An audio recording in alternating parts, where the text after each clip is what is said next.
క్రీస్తునందు ప్రియ దేవుని బిడ్డలందరికీ యేసుక్రీస్తు జీవం గల నామంలో శుభములు తెలియజేస్తున్నామండి. గలతీయులు పత్రిక 5వ అధ్యాయము 1వ వచనం, ఈ స్వాతంత్ర్యము అనుగ్రహించి క్రీస్తు మనలను స్వతంత్రులుగా చేసి ఉన్నాడు, కాబట్టి మీరు స్థిరముగా నిలిచి మరలా దాస్యమును కాడి క్రిందకు చిక్కుకొనకుడి అని వాక్యము సెలవిస్తుంది. మొదటి దినాలలో ఆసియా, ఐరోపా, ఆఫ్రికా ఖండాలుగా ఉండేవి.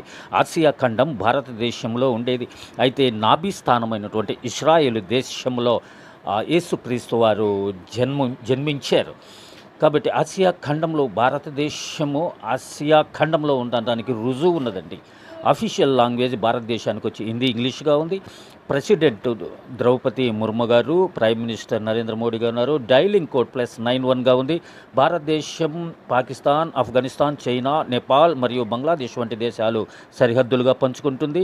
భారతదేశం 32,87,263 చదరపు కిలోమీటర్ల విస్తీర్ణంలో ఉంది.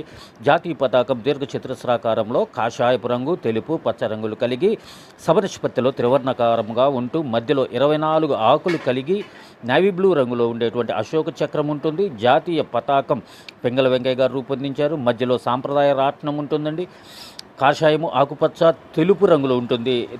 కాషాయము రంగు హిందువులకు సాదృశ్యంగా, ఆకుపచ్చ ముస్లింకు సాదృశ్యంగా, తెలుపు రంగు శాంతికి, క్రిస్టియానిటీకి సాదృశ్యంగా ఉంది. దేశంలో 55% ప్రజలు వ్యవసాయ విధానం మీద ఉంటుంది. వ్యవసాయ విధానంలో జీడిపి 13.7%గా ఆదాయము నిష్పత్తి ఉంటుంది. వ్యవసాయ రంగం మొట్టమొదట్లో ఉంది.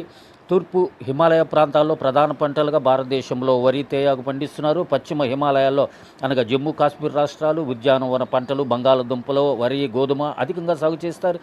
ఉత్తమ మెట్ట ప్రాంతమైనటువంటి పంజాబ్, హర్యానా, బీహార్, గుజరాత్ రాష్ట్రాలలో గోధుమ, బార్లీ, మొక్కజొన్న, పత్తి అటువంటి పండిస్తున్నారండి. పశ్చిమ ఈశాన్యానికి మహారాష్ట్ర, గోవా, కర్ణాటక, కేరళ రాష్ట్రాలు ప్రధాన పంటలు వరి, కాఫీ, రబ్బర్, సుగంధ ద్రవ్యాలు పండిస్తూ ఉన్నారు. 5 ఉత్తర దక్షిణ వర్షపాత ప్రాంతం ఉత్తరప్రదేశ్, తెలంగాణ, మధ్యప్రదేశ్, తమిళనాడు రాష్ట్రాలలో మొక్కజొన్న, వేరుశెనగ, ఆముదం, పత్తి, తొలినాలలో ఇవి ఎక్కువగా పండిస్తూ ఉన్నారు ఇప్పుడు దాకా. అప్పుడు అయితే హరిత విప్లవం వలన ఎక్కువగా వరి, గోధుమ పండించేసేవారు. అయితే వ్యవసాయగా 55% భారతదేశంలో వ్యవసాయం మీద ఆధారపడి ఉన్నది. భారతదేశానికి స్వాతంత్ర్యం వచ్చినది. భారతదేశముకి స్వాతంత్ర్యం వచ్చి సర్వశక్తివంతమైనటువంటి దేశముగానుంది. అందులో నేవీ, ఆర్మీ, ఎయిర్ ఫోర్స్ వంటి విధి విధానాలు కూడా గొప్ప సైనిక బలంగా కూడా భారతదేశానికి దేవుడు అనుగ్రహించినాడు. ఈ స్వాతంత్ర్యమును అనుగ్రహించి క్రీస్తు మనలను స్వతంత్రులుగా చేసినాడు, కాబట్టి మీరు స్థిరముగా నిలిచి మరలా దాస్యమును కాడి కింద చిక్కుకొనకూడదు అనే దేవుని పరిశుద్ధాత్మ ద్వారా లేఖనములు సెలవిస్తూ ఉన్నాయి. ఈ మాటలు మన వినికిడిలో దేవుడు దీవించి ఆశీర్వదించును గాక. ఆమేన్.